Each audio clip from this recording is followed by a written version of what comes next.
अंगणवाडी सेविका ताईंचे मनपूर्वक धन्यवाद। आपण जो मला माझ्या व्हिडिओला प्रतिसाद देत आहेत त्याने माझे मनोबल अजून उंचावलेले आहेत।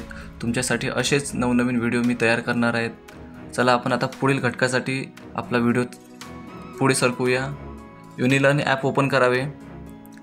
पहिले युनिलर्न हे ॲप ICDS मोबाईलमध्ये ओपन होत नव्हते, परंतु आता काही सेविकांनी असं सांगितलेलं आहे की त्यांच्या मोबाईलमध्ये युनिलर्न हे ॲप ओपन होत आहे। तर सर्वच आपल्या अंगणवाडी ताईंनी आपले युनिलर्न ॲप हे आपल्या ICDS मोबाईलमध्ये ओपन करून आपले प्रमाणपत्रचा अभ्यासक्रम पूर्ण करायचा आहे। चला आता आपण बाल शिक्षण प्रमाणपत्र अभ्यासक्रम इथे क्लिक करूया।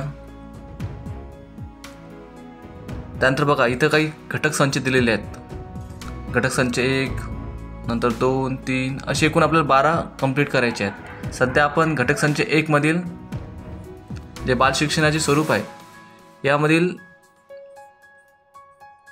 1 मधील 8वं अध्ययनावर परिणाम करणारे महत्त्वाचे घटक हे बघणार आहोत। याच्यावर क्लिक करूया आपण। क्लिक केल्यानंतर स्टार्ट या बटनावर क्लिक करावे।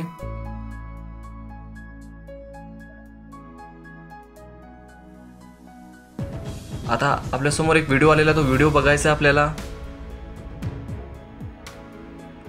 हा व्हिडिओ पूर्ण बघितल्यानंतर या ठिकाणी आपल्याला क्लिक करायचं आहे पूर्ण बघितल्यानंतर, बरं। आणि या व्हिडिओच्या आधारित खाली आपल्याला प्रश्न देण्यात आलेले असतात। आता आपण संपूर्ण व्हिडिओ बघितलेला आहे। आता संपूर्ण व्हिडिओ पाहिल्यानंतर इथे क्लिक करा, या ऑप्शनला क्लिक करायचं आहे। लोडिंग होत आहे। कौशल्य पूर्ण केले, बॅक जायचं आपल्याला।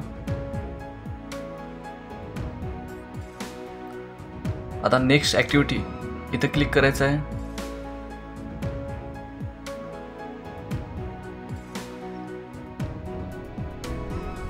आता आपली प्रश्न मंजुषा आलेली आहे। प्रयत्नाची संधी एकच आहे। चला आता आपण अटेम्प्ट क्विज 9 या निळ्या बटनावर क्लिक करूया।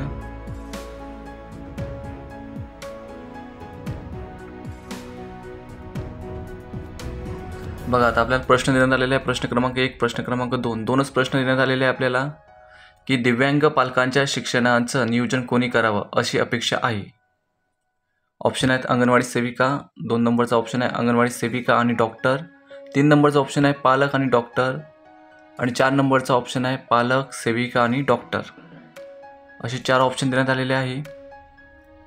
त्यानंतर आपले योग्य उत्तर बघा, मी तुम्हाला बाण दाखवलेला रेड कलरचा ते आपलं योग्य उत्तर आहे। तिथं क्लिक करून आपण आपले उत्तर लिहू शकता। त्यानंतर प्रश्न क्रमांक 2 बघा, वनिताताई या सेविका सर्व मुलांना जवळ बोलावून समजून सांगतात, सगळ्या उपक्रमात भाग घेतात, भाग घ्यायची संधी देतात, याचे कारण काय असावे।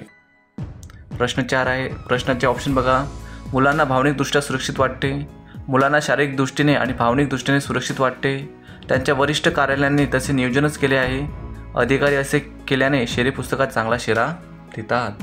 काय वाटते तुम्हाला की वनिताताई या सेविका सर्व मुलांना जवळ बोलावून समजावून सांगतात? तर याचं योग्य उत्तर आहे बघा, मी तुम्हाला दाखवलेलं आहे त्या ऑप्शनला आपल्याला क्लिक करायचं आहे आणि ते तुमचे योग्य उत्तर आहे। त्यानंतर सबमिट या बटनावर आपण क्लिक करायचं आहे। सबमिट ऑल अँड फिनिश या ऑप्शनला क्लिक करायचं आहे आपल्याला। त्यानंतर सबमिट ऑप्शनला क्लिक करायचं आहे।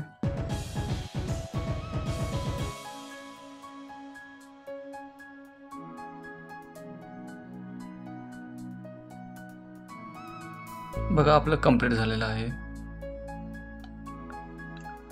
अशा प्रकारे घटक संच 1 मधील 8व्या घटकाच्या प्रश्नाची उत्तरे आपण दिलेली आहेत। आपली प्रश्न मंजुषा झालेली आहेत। यावर 2च प्रश्न होते ते आपण बघितलेले आहेत। या पद्धतीने आपल्याला आपले प्रश्न सोडवायचे आहेत। पुढील घटक संच अभ्यासणार आहोत। व्हिडिओ आवडल्यास व्हिडिओला लाईक करा, इतर अंगणवाडी सेविकांना शेअर करा, कमेंट्स करा। असेच नवीन नवीन घटक आपल्याला पाहिजे असल्यास कमेंट्स करा, जेणेकरून मी अजून व्हिडिओ तयार करून आपल्यापर्यंत पोहोचवेल। धन्यवाद।